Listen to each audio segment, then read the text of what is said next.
بہت سی غلطیاں ہوئی ہیں زندگی میں، لیکن جو غلطیاں لوگوں کو پہچاننے میں ہوئی، ان کا خمیزہ سب سے زیادہ بھگتا ہے۔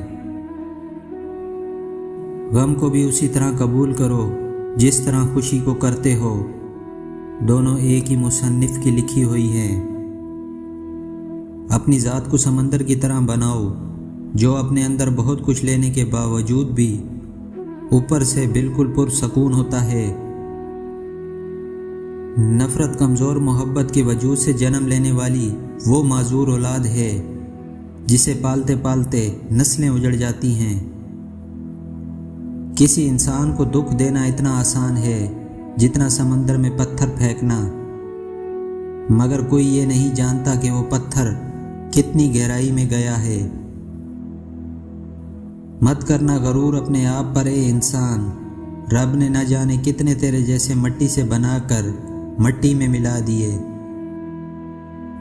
لوگوں سے یاد کرنے کا شکوہ مت کرو، کیونکہ جو انسان اپنے رب کو بھول سکتا ہے وہ سب کو بھول سکتا ہے۔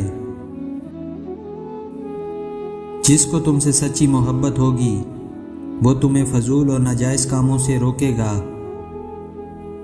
کسی سے اتنی نفرت نہ کرو کہ ملنا پڑے تو نہ مل سکو، اور کسی سے اتنی محبت نہ کرو کہ کبھی تنہا جینا پڑے تو جی نہ سکو۔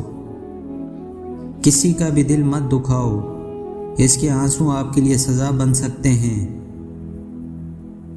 ہم بھی کتنے عجیب لوگ ہیں، نشانیاں محفوظ رکھتے ہیں اور لوگوں کو کھو دیتے ہیں۔ ہمارے معاشرے میں امیر بچوں کی بدتمیزی بھی شرارت اور غریب بچوں کی شرارت بھی بدتمیزی کہلاتی ہے۔ مضبوط رہیے، مثبت رہیے، اپنے حاسدین کو اسی غم میں رہنے دیں کہ آپ ابھی تک مسکرا کیسے رہے ہیں۔